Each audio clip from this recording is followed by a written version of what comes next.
तो स्टूडेंट्स पिछली क्लास में हम लोगों ने लीज फाइनेंसिंग किया था, ठीक है। और हमने डिस्कस कर लिया है इसको बहुत ही डिटेल में, कि मैंने बताया था आपको कि कई कंपनियों को जब ज्यादा पैसे की जरूरत होती है या कहीं बिजनेस स्टार्ट करना होता है तो लीज फाइनेंसिंग भी एक अच्छा ऑप्शन है, जिसके अंदर वो एग्रीमेंट करके ओनर बन जाते हैं जमीन के और फिर उसका इस्तेमाल करते हैं। फिर हमने इसमें ये भी पढ़ा कि एक लेसोर होता है और एक लेसी होता है। लेसोर असली मालिक और लेसी जिसने एग्रीमेंट किया जमीन को यूज करने के लिए, और इसके एडवांटेजेस और लिमिटेशंस हम ऑलरेडी पढ़ चुके हैं। सो मूविंग फॉरवर्ड, आज हमारा टॉपिक रहेगा पब्लिक डिपॉजिट्स। ये हमने नहीं किया था पब्लिक डिपॉजिट्स ना अभी, तो देखिए। यस सर, ये स्टार्ट करना है आज। ठीक है, तो देखो सबसे पहले जब कंपनियों को पैसे की जरूरत होती है तो पब्लिक डिपॉजिट भी एक अच्छा ऑप्शन होता है। If company want to raise money, there are a lot of options we have already learned, like equity share is one of the best option. There is preference shares. Retained earning is also one good uh, options available with the company.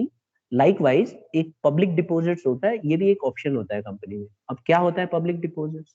देखो public deposits जो है medium term finance होता है। मतलब अगर किसी company को medium term के लिए पैसे चाहिए होते हैं ना, 1 से 3 साल के बीच में पैसे चाहिए होते हैं, तो कंपनी क्या करती है, पब्लिक डिपॉजिट्स का इस्तेमाल करती है। ठीक है। अच्छा, ये कैसे करती है?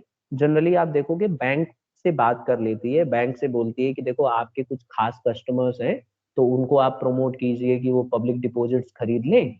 और फिर बैंक अपने कस्टमर से बोल सकता है कि देखो आपने जो बैंक में पैसा जमा किया है 3-4 साल, आपको इंटरेस्ट कम मिलता है, आप अगर चाहो तो पब्लिक डिपॉजिट खरीद लीजिए। तो कंपनियां क्या करती हैं, इस तरह से प्रमोट करती हैं, तो लोग जो है पब्लिक डिपॉजिट्स खरीद लेते हैं। जैसे मैं हूं, आप हो, तो हम लोग पब्लिक डिपॉजिट्स परचेज कर सकते हैं। अच्छा, ये पब्लिक डिपॉजिट जो है 1 to 3 years के बीच में होता है और बहुत ही ज्यादा रिस्की माना जाता है, क्योंकि ये पैसा डूबेगा ना तो बैंक गारंटी नहीं लेगा। हालांकि इसको गवर्न कौन करता है, इसको रेगुलेट करता है RBI, reserve bank of India. ठीक है। तो ये एक ऐसा तरीका है जिसमें कंपनी अपने पैसे रेज कर सकती है। अच्छा, कहाँ से रेज करती है? बैंक को इंटरमीडियरी रख लेती है और लोगों के थ्रू पैसे को रेज कर लेती है। बहुत ही ज्यादा रिस्की ऑप्शन माना जाता है और 1 से 3 साल के बीच में होता है। गवर्न को इसको रेगुलेट कौन करता है? Reserve bank of India. यहाँ तक क्लियर हो गया? Yes sir. हाँ, तो यस कौन बता सर। रहा है मुझे? जल्दी जल्दी कौन बताएगा मुझे कि पब्लिक डिपॉजिट्स क्या होता है in a very short sir main main public point. Deposit एक टर्म फाइनेंस है। बैंक और जो कंपनी होते हैं वो बैंक से कहते हैं कि अपने कुछ स्पेशल कस्टमर से बोल सकते हैं, उन्हें प्रमोट कर सकते हैं कि वो कंपनी के पब्लिक डिपॉजिट्स को खरीद ले। तो वो अच्छा। जो कस्टमर होते हैं वो बैंक के कुछ कंपनी के कुछ पब्लिक डिपॉजिट को खरीद लेते हैं।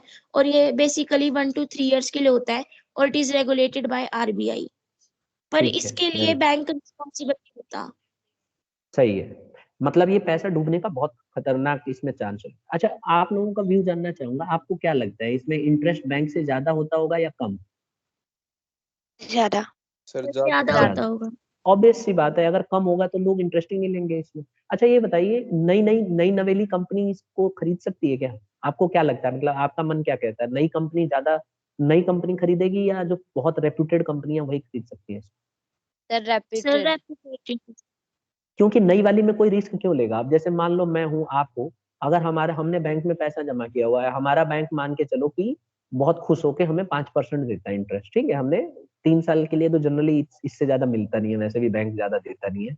अगर आप 5 साल के लिए करोगे तब जाके बड़ी मुश्किल से 7% दे रहा है इस समय, ठीक है। और वो भी ढोल पीट करके पूरा ढोल बजा देते हैं, उसके ऊपर टैक्स भी लगता है। अगर आप फिक्स डिपॉजिट करोगे ना तो उसके ऊपर टैक्स भी लग जाएगा, आप जो इनकम कमाओगे उस पर टैक्स भी ले लेती है गवर्नमेंट। तो मैं बहुत ही मतलब कैलकुलेट करके बोलूँ तो 7% से कम ही पड़ जाता है at the end of the day. तो पब्लिक डिपॉजिट्स में क्या होता है, पब्लिक डिपॉजिट्स में इंटरेस्ट थोड़ा सा ज्यादा होता है, और जो रेप्यूटेड कंपनियां हैं उसी में हम लोग लगाएंगे पैसा। अगर मेरे से कोई बोले कि पब्लिक डिपॉजिट ले लो, तो मैं तो भाई देखूंगा ना कि कंपनी किस तरह की है।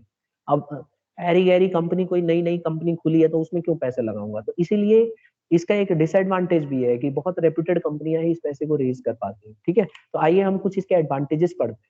सबसे पहला एडवांटेज ये है कि लेस फॉर्मेलिटी। अच्छी बात पता है क्या है, पब्लिक डिपॉजिट से किसी कंपनी को पैसा रेज करना होता है ना, तो ज्यादा फॉर्मेलिटी करने की जरूरत नहीं है, ठीक है। बहुत आसानी से पब्लिक डिपॉजिट रेज किए जाते हैं, क्योंकि एक तो 3 साल के लिए होते हैं और फिर रेगुलेटेड भी बैंक की तरफ से होता है, तो ये काम आसानी से हो जाता है। दूसरा फायदा ये है कि कंपनी को कोई ना सिक्योरिटी नहीं देनी पड़ती, मतलब अगर कंपनी रेज करती है पैसे तो उसको बदले में गिरवी नहीं रखना पड़ता अपने एसेट्स या बिल्डिंग, कुछ भी नहीं, बस वो आसानी से अपने पैसे रेज कर सकती है। तीसरा इसका बेनिफिट ये है कि कोई कंट्रोल नहीं दिखाता है कंपनी पे, यानी कि if the company is raising money with the help of public deposits, there is no sharing of control. कोई भी पर्सन उसके वोटिंग राइट नहीं आएगा किसी को, बोर्ड ऑफ डायरेक्टर्स के बीच में जाके अपना व्यू नहीं रख सकते आप, ठीक है, आप कंपनी के ऊपर कंट्रोल नहीं कर सकते हो, कंपनी आपको दूर रखती है कि भाई आप अपना काम से काम रखो, आपने 3 साल के लिए पब्लिक डिपॉजिट लिया है, हम आपके पैसे लौटा देंगे, और अगर कंपनी डूबी तो फिर टाटा बाय बाय कर देंगे, मतलब बहुत ही ज्यादा रिस्की है। अच्छा, चौथा पॉइंट है नो चार्ज ऑन एसेट्स, वही जो मैं आपको बता रहा था, एसेट्स को गिरवी रखने की जरूरत नहीं है, तो एक तो सिक्योरिटी नहीं देना पड़ता कंपनी को, और एसेट भी गिरवी नहीं रखना पड़ता। सिक्योरिटी समझते हो ना, सिक्योरिटी मतलब डॉक्यूमेंटेशन के कागज ज्यादा नहीं देने पड़ते हैं कि अगर हम ये डूब गए तो मतलब लीगल फॉर्मेलिटी बड़ी कम है। हालांकि आप कह सकते हो कि सर सेकंड और फोर्थ पॉइंट दोनों मर्ज कर सकते हैं, तो कर सकते हो, आप देख लेना आपको एग्जाम में कैसे लिखना है, ठीक है। कुछ पूछ रहे हैं? सर जिनको इंटरेस्ट मिलता है वो डिबेंचर से ज्यादा होता है कम होता है? देखो डिबेंच अब बेसिकली मैं आपको बताऊं, पब्लिक डिपॉजिट्स में ना क्योंकि 3 साल का होता है तो इसीलिए थोड़ा सा कम भी होता है, बट वही बात है, थोड़ा ज्यादा भी हो सकता है, ऐसा कुछ गारंटी नहीं है। जनरली डिबेंचर से थोड़ा कम होता है। अब ये वेरी करता है, डिपेंड करता है कि कंपनी कितने समय के लिए पब्लिक डिपॉजिट ले रही है। ज्यादातर पब्लिक डिपॉजिट 2 साल 1.5 साल इतने के लिए होता है, तो इसीलिए ये लोग इंटरेस्ट थोड़ा कम देते हैं। हाँ, इतना गारंटी है कि बैंक से ज्यादा देते हैं, ठीक है, बट डिबेंचर का कोई फिक्स नहीं है ना, कई कंपनी 12% देती है, कई कंपनी 10 भी देती है, कई 9 भी देती है। तो ऐसा भी हो सकता है कि कोई कोई रेप्यूटेड कंपनियां अपनी पब्लिक डिपॉजिट्स के लिए थोड़ा रिस्क ज्यादा ले लें, तो मतलब हो सकता है 10% ये भी दे दें। तो मैं एकदम एग्जैक्टली नहीं बता सकता, ज्यादा भी हो सकता है और कम भी हो सकता है, ऐसा कोई पैटर्न नहीं है, रूल नहीं है। क्लियर है? और कोई सवाल? तुरंत पूछ लिया करो जो भी मन में आता है, ठीक है, क्योंकि तुरंत पूछना ज्यादा अच्छा है, उससे कंफ्यूजन भी खत्म होगा और डिस्कस भी हो जाएगा। और किसी बच्चे को कुछ पूछना है? Sir high rate sir of अगर इंटरेस्ट इज here देखो as मैं आपको compared to बताऊं थोड़ा, अब मैं एक अच्छी चीज बताता हूँ, आप क्या करना, आपके पेरेंट्स में कईयों के बैंक में जमा होंगे सेविंग, तो अगर कभी मौका लगता है ना पापा मम्मी के साथ जाने के लिए बैंक में, तो एक बार आप जाते समय एक बार मैनेजर से जरूर बात कीजिएगा कि सर अगर हम पब्लिक डिपॉजिट्स में लगाना चाहें तो है कोई ऑप्शन, आपको अच्छे से समझा देंगे, ठीक है। और प्रैक्टिकल नॉलेज होती है इन सब चीजों से, आप लगा भी सकते हो पब्लिक डिपॉजिट, बट रिस्की है, मैं फिर कहूंगा।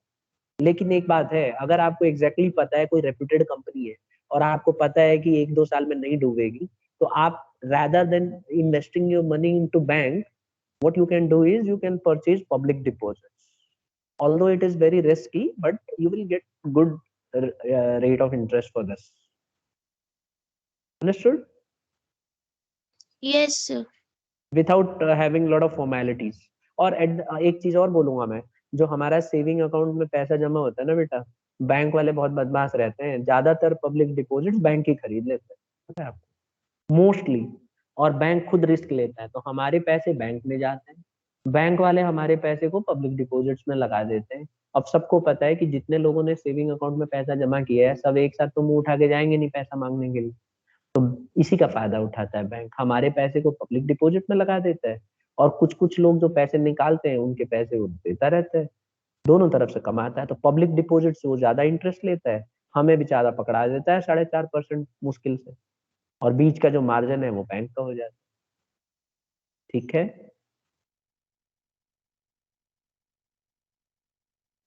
अंडरस्टूड? yes sir. हाँ, नेक्स्ट, अब हम इसके कुछ लिमिटेशंस की बात कर लेते हैं। देखो, पहला लिमिटेशन तो वही है जो हमने डिस्कस किया कि not easy for a new company. जो भी नई कंपनी स्टार्ट होती है ना, क्योंकि उसका ट्रैक रिकॉर्ड मतलब होता नहीं है कुछ, लोग उस पर कैसे भरोसा करें। अगर मान लो एक बार को बैंक भी पब्लिक डिपॉजिट्स में पैसे लगाता है तो कैसे विश्वास करेगा बैंक। मतलब कोई इंस्टीट्यूशन अगर पैसा लगा रहा है पब्लिक डिपॉजिट में तो उसको डर रहा है। और जैसे मान लो मुझे अगर पब्लिक डिपॉजिट में पैसा लगाना है तो मैं कभी भी नई कंपनी नहीं पकड़ूंगा, क्योंकि नई कंपनी का कोई भरोसा नहीं है, मेरे पास उसका पुराना रिकॉर्ड नहीं है, मुझे ये नहीं पता कि पिछले ट्रैक रिकॉर्ड्स क्या हैं, प्रॉफिट कमा रही थी कि नहीं कमा रही थी। और जो पुरानी कंपनियां होती हैं, जो ट्रस्टेड कंपनियां होती हैं, रेप्यूटेड कंपनियां होती हैं, उनका हम 10 साल का 15 साल का पीछे का रिकॉर्ड देख सकते हैं। तो हम उसका ये भी देख सकते हैं कितने उसके पास एसेट्स हैं, कितनी लायबिलिटी है, तो हमें कॉन्फिडेंस आ जाता है उस पर, हम उस पर रिस्क ले सकते हैं। तो वही बात है, not easy for a new company to raise money with the help of public deposits. Understood? सबको क्लियर हो गया ये point? Yes, sir. Now moving further, दूसरा आता है अनरिलायबल सोर्स। देखिए होता है क्या है कि अगर किसी कंपनी को मनी रेज करनी है ना, तो public deposit is very unreliable, इस पे विश्वास नहीं कर सकते। क्यों? डिपेंड करता है, कई बार ऐसा होता है कि कंपनी पब्लिक डिपॉजिट्स के थ्रू पैसे रेज करती है और लोग उसमें इंटरेस्टेड ही नहीं होते, बोलते हैं नहीं हमें नहीं रेज करना है, हम नहीं लगाएंगे पैसे, क्योंकि लोग डरते हैं। ठीक है। और दूसरी बात ये भी है, मान के चलो आपके बैंक दे रहा है आपको 4.5% और आपको पब्लिक डिपॉजिट में मिल रहा है 10%, लेकिन आप भयंकर रिस्क भी तो ले रहे हो, इसमें कोई गारंटी नहीं है, कोई सिक्योरिटी नहीं है, कोई चार्ज ऑन एसेट्स नहीं है, तो it is very risky, to be very honest. तो कई लोग इतना रिस्क लेना पसंद नहीं करते, तो इसी वजह से कंपनी को भी कॉन्फिडेंस नहीं रहता है कि हम इतना पैसा कलेक्ट कर भी पाएंगे। तो इसीलिए ये इसका एक सबसे बड़ा डिसएडवांटेज ये है कि अनरिलायबल है, इस पे विश्वास नहीं किया जा सकता, पैसे आ भी सकते हैं कंपनी पॉइंट ऑफ व्यू से और नहीं भी आ सकते। फिर तीसरा पॉइंट आता है लिमिटेड फंड्स। देखो अगर किसी कंपनी को बहुत सारा पैसा रेज करना है ना, तो public deposit is not a good option, इसमें ज्यादा पैसा आप रेज नहीं कर पाओगे। ठीक है। लार्ज फंड्स आप रेज नहीं कर सकते। लार्ज फंड्स अगर आपको रेज करना है तो इक्विटी शेयर्स काफी अच्छा माना जाता है, प्रेफरेंस शेयर्स भी ठीक ठाक होता है, डिबेंचर्स भी काफी अच्छा सोर्स होता है। लेकिन अगर हम बात करें पब्लिक डिपॉजिट्स की, तो फिर पब्लिक डिपॉजिट्स में not going to get lot of money, मतलब ह्यूज फंड्स आप रेज नहीं कर पाओगे। क्लियर हो गया?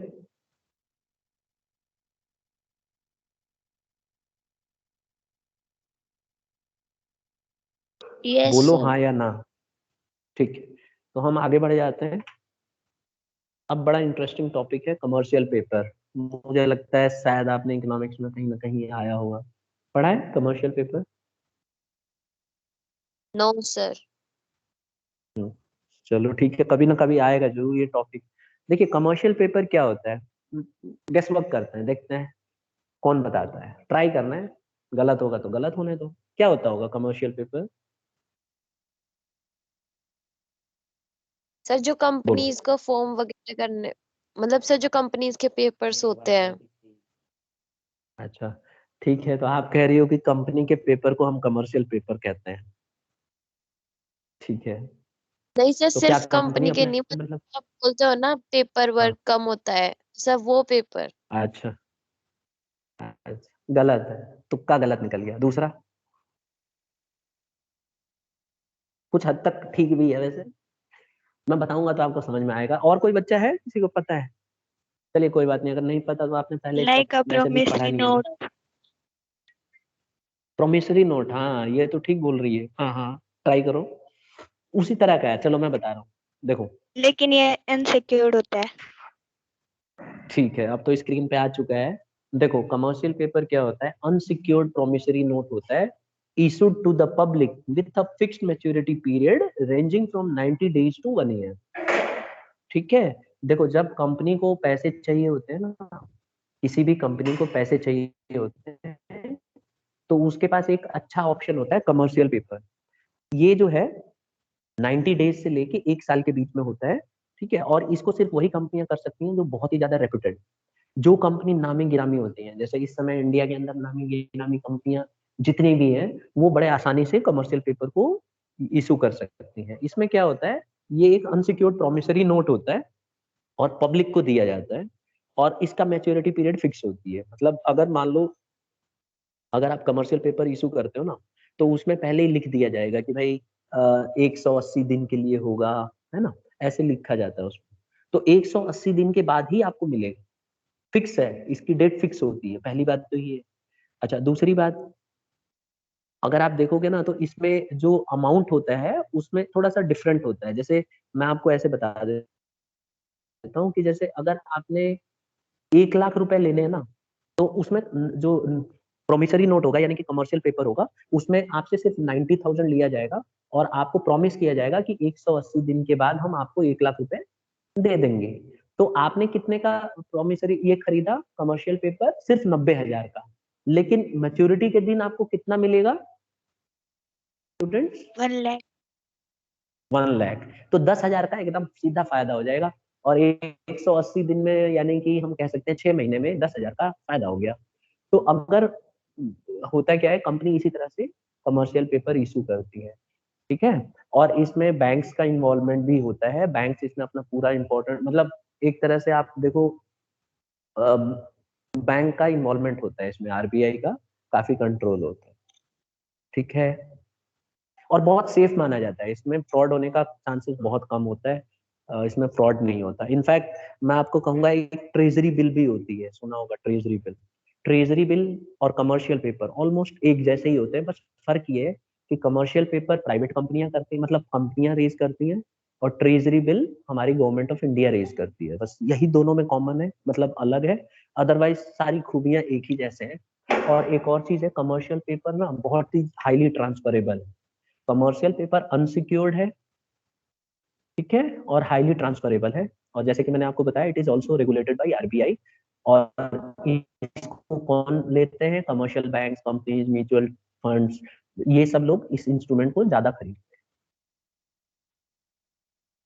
किसी बच्चे को कोई डाउट? सर कंपनीज इसको रिलीज ही क्यों करती हैं, इशू क्यों करती हैं? ये बहुत अच्छा क्वेश्चन है।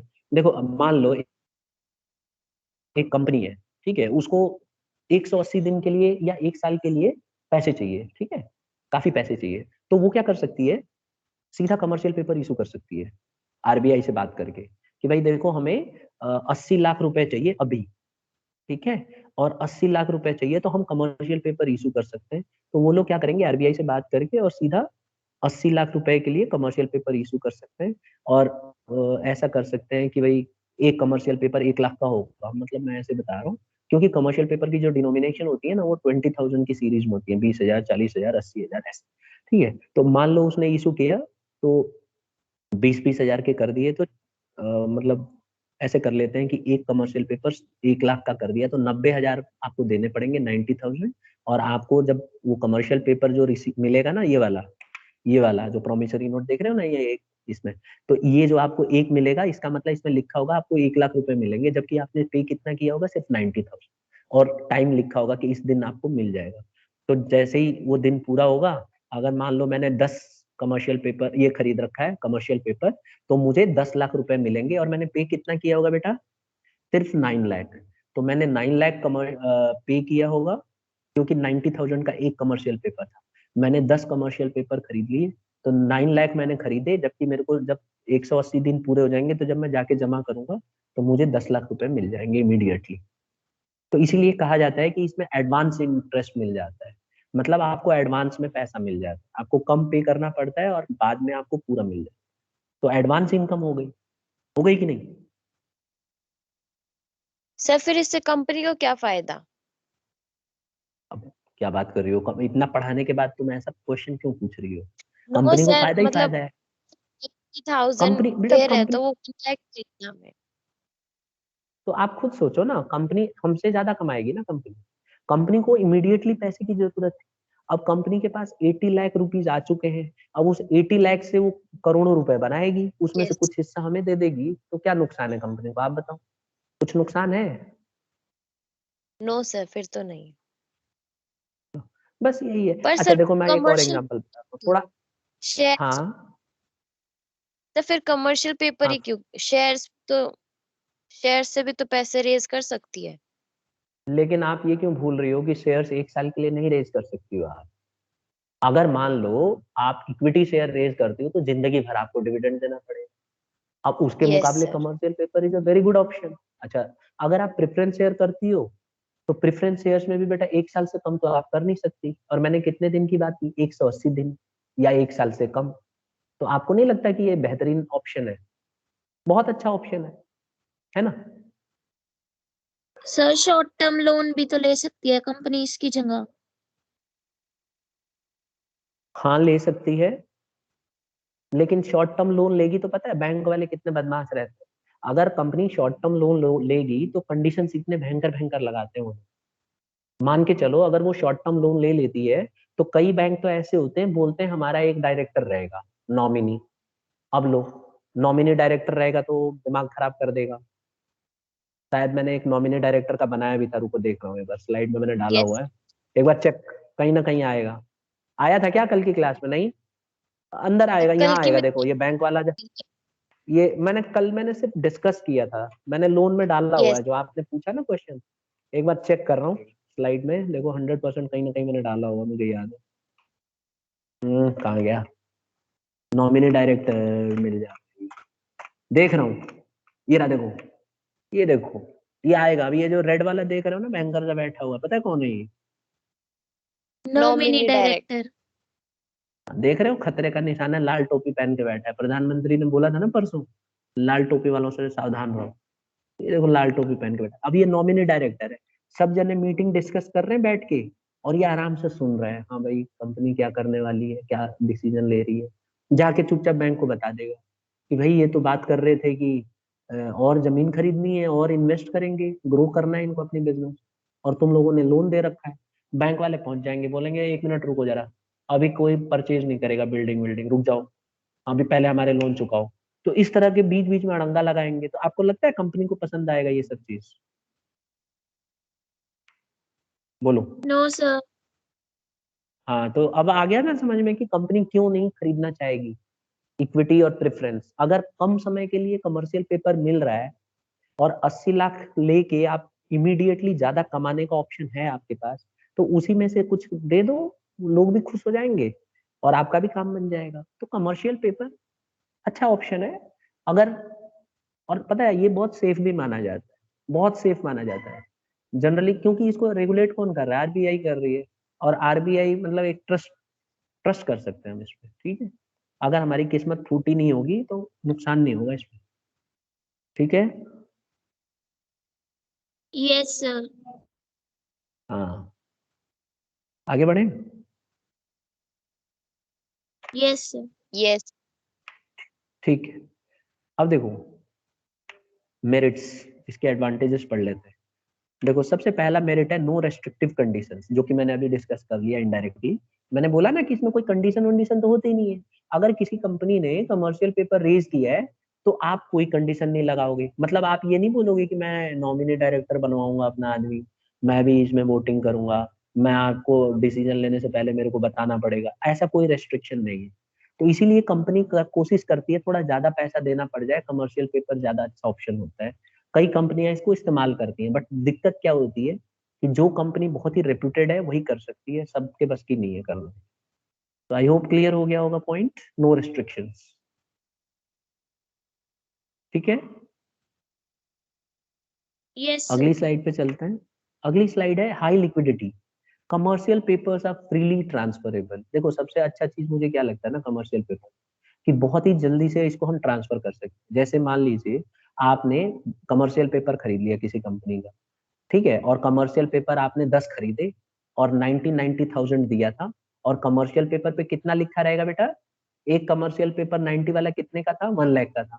तो 1 लाख। कंपनी ने 1 लिख के लाख। दे दिया कि हम आपको 1 लाख देंगे एक commercial paper, and you are having 10 commercial papers, तो you are having 10 lakh rupees, okay. तो आप क्या कर सकते हो, किसी को भी ट्रांसफर कर सकते हो और 10 लाख रुपए आप पहले ही ले सकते हो। वो डिस्काउंटिंग वाला बताया था ना मैंने, बैंक को दे दो, बैंक दे देगा आपको पैसे, किसी थर्ड पार्टी को दे दो, ये ले भाई पकड़ कमर्शियल पेपर, वो भी ले लेगा, क्योंकि ये हाईली ट्रांसफरेबल है, इसमें कोई दिक्कत नहीं है, और आसानी से इसको कैश में कन्वर्ट किया जा सकता है, तो हाईली लिक्विडिटी मानी जाती है। क्लियर है पॉइंट?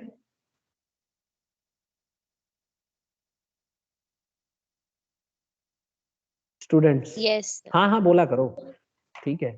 हाँ सर। आगे बढ़ लेकिन जाते हैं जब वो इकोनॉमिकल। हाँ सर बोलो बोलो।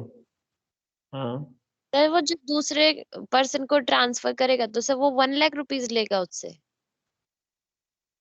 और क्या, क्योंकि भाई कमर्शियल पेपर तो 1 लाख ही लिखा हुआ है ना। जैसे मान लो कमर्शियल पेपर आपके पास है, उस पर 90,000 आपने पे किया, 1 लाख रुपया लिखे हुए हैं, तो 180 दिन के बाद आपको 1 लाख ही रुपए मिलेंगे।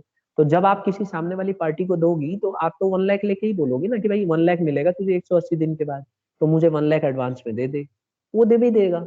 हाँ, ये बात जरूर है कि वो बोलेगा मैं तो मतलब ये 1 लाख रुपया तो मुझे 180 दिन के बाद मिलेगा ना, और आपको मैं अभी 1 लाख क्यों दूं? तो वो बोल सकता है ठीक है थोड़ा सा कमीशन ले ले भाई, इससे ज्यादा क्या करेगा? जैसे बिल ऑफ एक्सचेंज में मैंने आपको लोगों को बताया था। ठीक है, यस सर। अंडरस्टूड। तो अब लग रहा होगा कई बच्चे सोच रहे हैं मनी मन की सर कमर्शियल पेपर ज्यादा अच्छा है, कल ही बात करते हैं बैंक से। आगे देखो, इकोनॉमिकल, काफी सस्ता पड़ता है। Cost of raising funds through commercial paper is cheaper than bank loan. अब एक बच्चे ने पूछा था ना, एक स्टूडेंट ने कि सर बैंक से लोन क्यों नहीं ले लेता? बैंक से लोन इसलिए नहीं लेता क्योंकि ये सस्ता पड़ता है, बैंक लोन ज्यादा महंगा पड़ता है। आपको पता है बैंक वाले 12 से 13% चार्ज करते हैं, ठीक है, और आपको कितना मिल रहा है? 10% के आसपास। अगर 12% भी मिल रहा है तो क्या बुराई है? तो इसीलिए एक अच्छा ऑप्शन माना जाता है commercial paper rather than bank loan. ठीक है, यस सर। तो ये इकोनॉमिकल है, सस्ता पड़ता है, चीपर है। अच्छा, कंटिन्यूअस सोर्स, देखो एक और फायदा इसका ये है कि repayment of commercial paper can be made by issuing new commercial papers. देखो सबसे अच्छी चीज क्या है इसमें कि मान लो किसी कंपनी ने कमर्शियल पेपर से पैसे रेज किए, ठीक, और 180 दिन के बाद उसको पे करना है, तो कंपनी क्या करती है, जब 180 दिन होने वाले होंगे ना, तो मार्केट में नया कमर्शियल पेपर इशू कर देगी, और जैसे ही इशू करेगी उसके पास फिर से लोग खरीद लेंगे। अब जो उसके पास पैसा आएगा उसी पैसे को रीपे कर सकती है। तो है ना अच्छा ऑप्शन, आपको अलग से कहीं से पैसे की टेंशन ही नहीं है, आप पैसा दोबारा से रेज करो, फिर से वही पैसा दूसरों को दे दो, और यही प्रोसेस कंटिन्यू रखो, पैसे भी नहीं देना पड़ेगा। सही कह रहा हूँ? पर सर जो अब रेस आ गया किया है समझ उसमें में? अगले साल देंगे। तो अगले साल फिर से कमर्शियल पेपर नया इशू कर देंगे। गलत आइडिया है। सर सर क्या ऐसे तो करते उसे ही देने ही रहेंगे? पड़ेंगे, अच्छा रहेगा। बिल्कुल करते रहेंगे, यही काम करते रहेंगे कंटिन्यू भगवान का नाम लेके, और कंपनी डूब जाएगी लास्ट में तो आप खड़े कर देंगे, लूट लो जो लूटना है, हमारे पास तो कुछ है नहीं। समझ में आ गया? यस। Yes sir.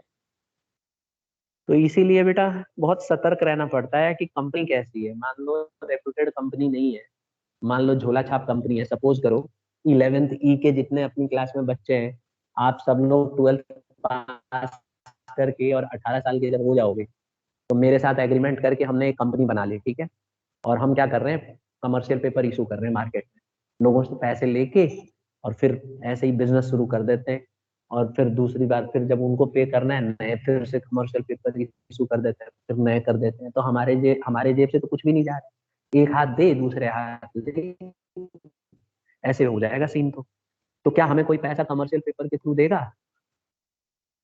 नहीं देगा। No sir.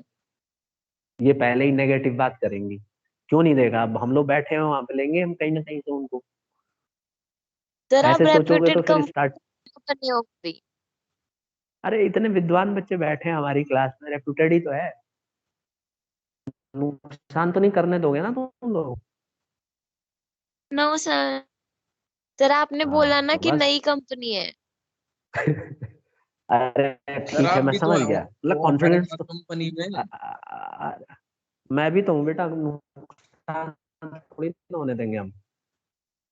अब इसी से एक याद आया, मैं अभी स्कूल का एक बताता हूँ किस्सा। क्या हुआ कि जब मैं 12th में था, हाँ 12th में या 11th, हाँ एग्जैक्टली शायद 11th में, नए नए 11th में था, तो स्कूल में फेस्ट होता था आर्मी स्कूल। तो हमारी जो मैम थी ना क्लास टीचर, उन्होंने मतलब बोला कि भाई देखो कॉमर्स को ना सबसे ज्यादा पैसा कमाना है। वो एक्चुअली क्या है, फेट होता था ना, तो हर एक क्लास को अपना ऑन करना होता था मेले में। फेट समझ रहे हो ना, मेला होता है स्कूल में, कई स्कूल फेट यस। कराते हैं ना ऑर्गेनाइज।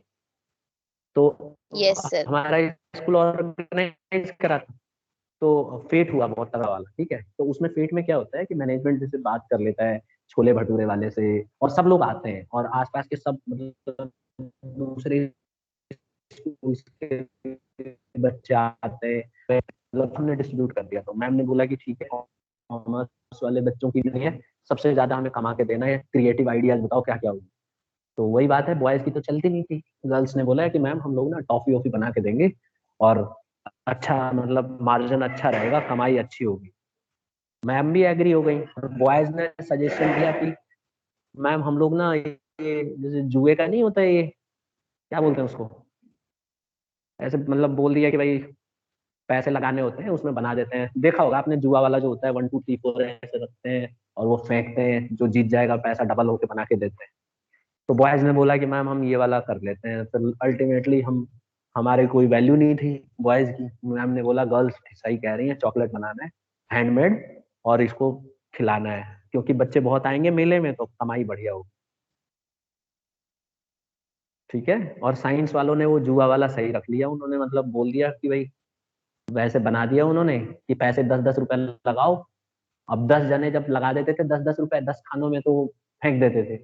अब एक ही तो जीतेगा उसमें, बाकी अपने जेब में। हर एक बार 10 20 रुपए मतलब कुछ कुछ कमाई हो जाती थी। और लास्ट में क्या हुआ, कॉमर्स वालों ने सबसे मतलब प्रॉफिटेबल नहीं हुआ हमारा, उल्टा और माइनस में चला। तो नई कोई स्टार्टअप खुलता है तो जरूरी नहीं है कि एकदम हिट जाए। ठीक है। उन्होंने रिस्क ज्यादा लिया, उनकी कमाई ज्यादा हो गई साइंस वालों की। कॉमर्स वालों ने तो आधी टॉफी तो बच्चे ही खा गए, दिखाओ कितना बढ़िया बनाया तुम लोगों ने, ऐसे कर करके लास्ट में लॉस निकल आया। समझ रहे हो क्या कहना चाह रहा हूँ मैं? Yes class, sir. अब कितने को मना करोगे? साइंस वाले बच्चे आते बोलते दिखाना टॉफी कितने की बेच रहे हो तुम। तो उस समय पैसे की वैल्यू थी थोड़ी, भाई 2 2 3 3 रुपए की हैंडमेड टॉफीज कैसे बनती हैं। तो खा रहे थे, बोल रहे बकवास है, दूसरा खिलाओ। ऐसे कर करके नुकसान ही कर दिया उन्होंने, और जो खाने वाले थे उनको भी पसंद नहीं आई। ओवरऑल डैमेज हो गया कोलेटरल। तो ये पहला एक्सपीरियंस था हमारा स्टार्टअप का। हमने देखा कि ये सब मतलब बहुत दिमाग लगाना पड़ता है। कोई भी बिजनेस आप जैसे सोचोगे वैसे नहीं चलेगी, और कभी कभी बेकार वाली बिजनेस भी अच्छी चल जाती है। ऐसा ही है ना? Yes sir. Yes sir. हाँ। अभी इंडिया में कितने स्टार्टअप्स हुए हैं पता है?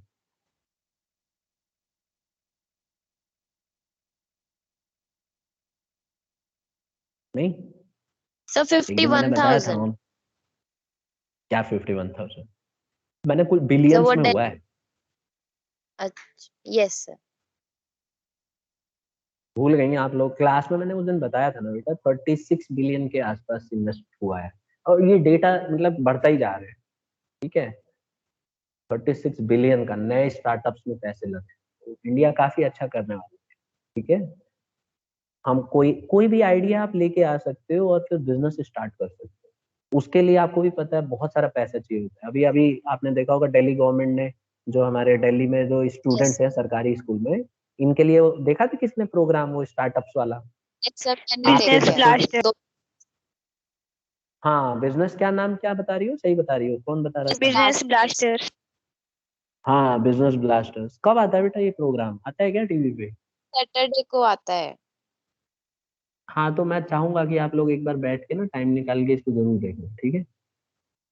यस। क्योंकि देखो, क्रिएटिविटी कभी भी कोई भी बच्चा कुछ भी सोच सकता है। और आप देखो जितने भी बड़े बड़े सीईओज हैं या फिर जो लोग बिजनेसमैन हैं, कुछ ना कुछ उन्होंने अलग ही तो किया है, नए उनके दिमाग में आइडिया आई और उसकी बदौलत आज देखो करोड़ों अरबों रुपए कमा रहे हैं। तो कोई भी कुछ भी सोच सकता है और अच्छी आइडिया लेके आ सकता है। ऐसा कुछ नहीं है कि कभी भी दिमाग में आ सकती है आइडिया। ठीक है। और इनोवेटिव आइडियाज आ सकती है। तो मैं चाहूंगा कि आप लोग कॉमर्स वाले स्टूडेंट्स को तो जरूर देखना चाहिए। ठीक है। क्या पता आने वाले 10 साल में अपनी क्लास में से कोई बिलियनियर निकल आए। भूलना मत लेकिन क्लासमेट्स को। गलत कह रहा यस हूँ? सर। सर आपको भी नहीं हाँ। भूलेंगे। हाँ अरे मेरे को भूल भी जाओगे, अब क्लासमेट को मत भूलना। मेरे को तो कोई बात नहीं। क्लास में जो क्लास वाले बच्चे हैं उनको जरूर जॉब देना बढ़िया वाला, मैनेजरियल पोस्ट पे। एम्प्लॉय मत रख लेना, मैनेजरियल पोस्ट दे देना। चलिए तो आगे बढ़ जाते हैं। कंटिन्यूअस सोर्स, देखो मैंने जैसे बताया था कमर्शियल पेपर कंटिन्यूअस सोर्स। अच्छा, एक और इसका एडवांटेज ये है कि इन्वेस्टमेंट ऑफ एक्सेस फंड, इसका एक फायदा ये होता है कि company can keep their excess funds in commercial papers to earn more returns.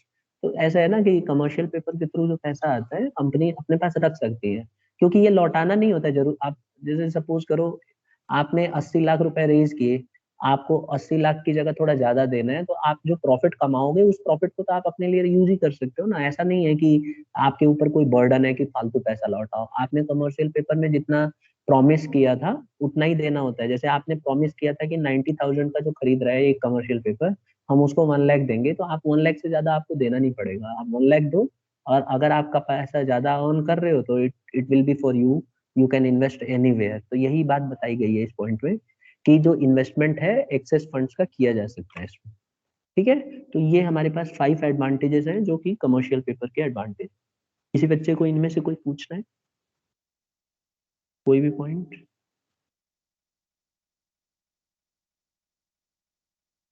नहीं, चलिए ठीक है, नो आगे सर। बढ़ सर जाते हैं। हाँ बोलो। सर ये कंटिन्यूअस सोर्स होना क्यों इम्पोर्टेंट है, क्योंकि अगर हमें प्रॉफिट हो रहा है तो हम वैसे भी तो दे सकते हैं।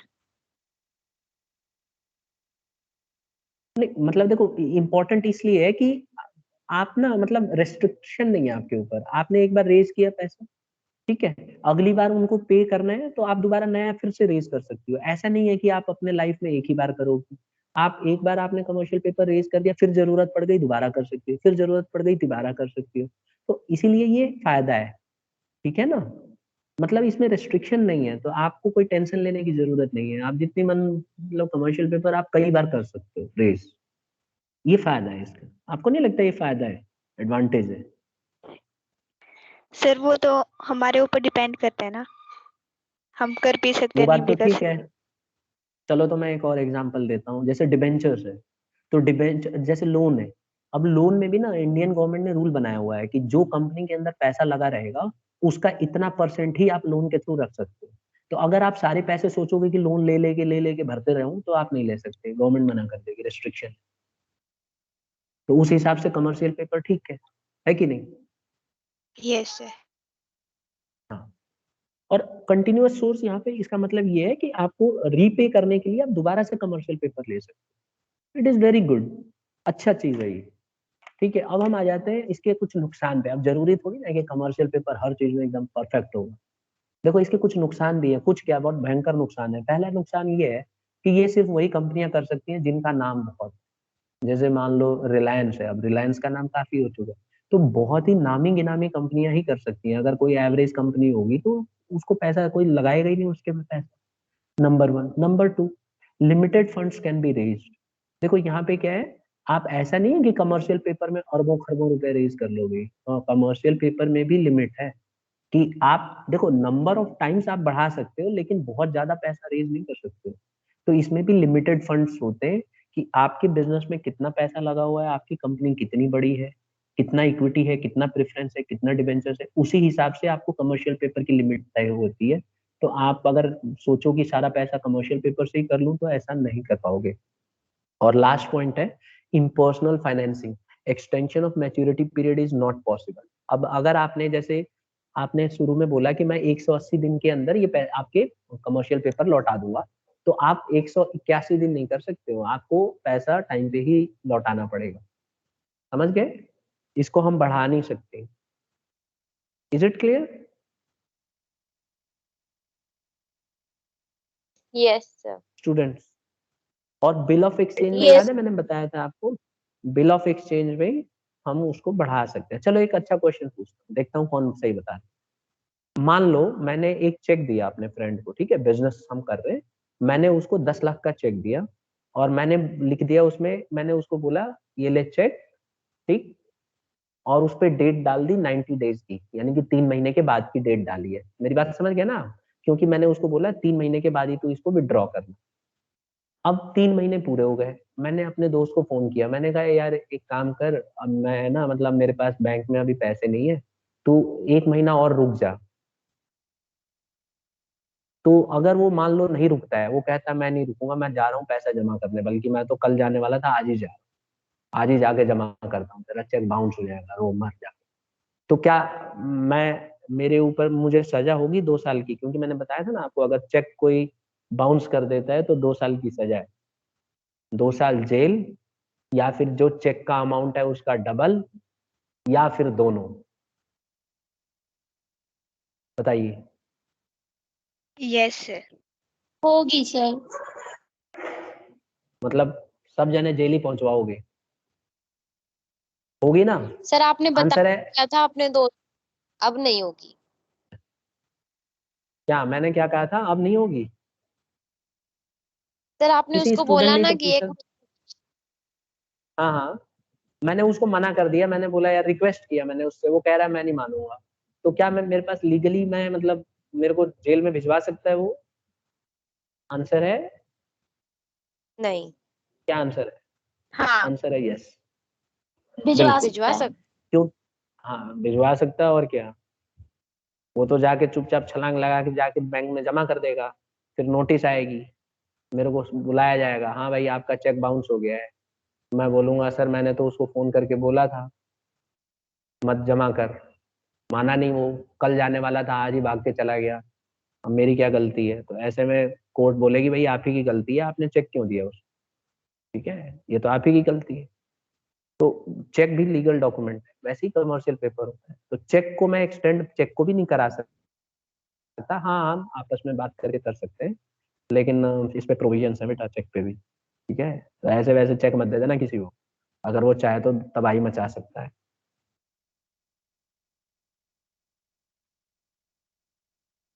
आगे बढ़े। Yes sir. ये क्या बिल ऑफ एक्सचेंज में भी ऐसे ही हो सकता है? सोच के देखो तो। No sir. No sir sir, वो तो फिर डिस्काउंट करा लिया। डिस्काउंटेड करवा देंगे। अच्छा, नहीं मैं ये कह रहा हूँ अगर मैं डिसऑनर हो जाऊं, क्योंकि चेक भी तो बिल ऑफ एक्सचेंज ही है भाई, चेक भी तो नेगोशिएबल इंस्ट्रूमेंट में ही आता है, पता ही होगा आपको।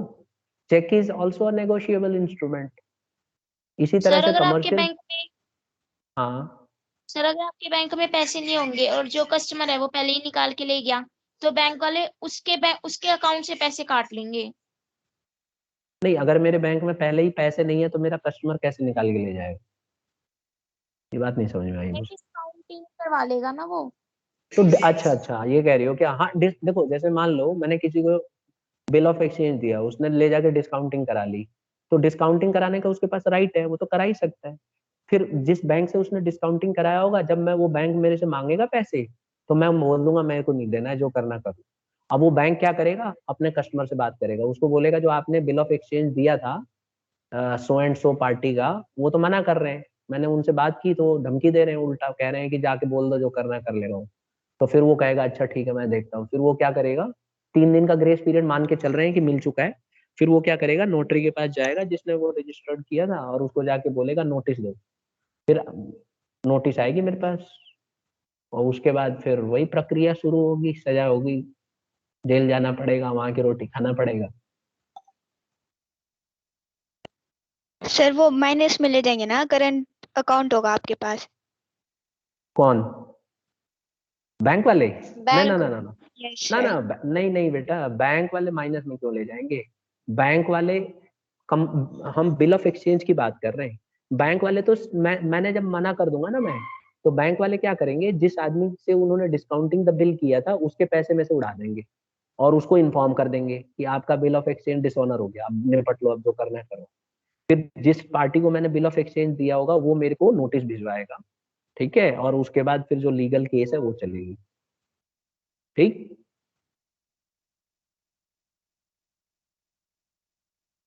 आ गया समझ में? यस। सर तो ये मत सोचना कि बिल ऑफ एक्सचेंज ड्रॉ कर दिया तो फ्रॉड करते रहोगे घूम घूम के। बहुत कॉम्प्लिकेटेड है। हालांकि इंडिया के अंदर मैंने बताया था ना उस दिन आपको, इंस्ट्रूमेंट एक्ट जो 1881 है, नेगोशिएबल इंस्ट्रूमेंट एक्ट, उसमें बहुत कम अमेंडमेंट हुए हैं। कई ऐसे अमेंडमेंट हैं जिसके अंदर सजा बहुत कम है। ठीक है, लेकिन फिर भी है, ऐसा नहीं है कि नहीं है। तो आज हमने कमर्शियल पेपर खत्म कर दिया। ठीक है, अब अगली क्लास में हम कंटिन्यू करेंगे कमर्शियल बैंक्स, लास्ट टॉपिक है। ठीक है, मेरे ख्याल से इतना काफी है, नोट्स बनाइए, और कोशिश करूंगा मैं अकाउंट्स की भी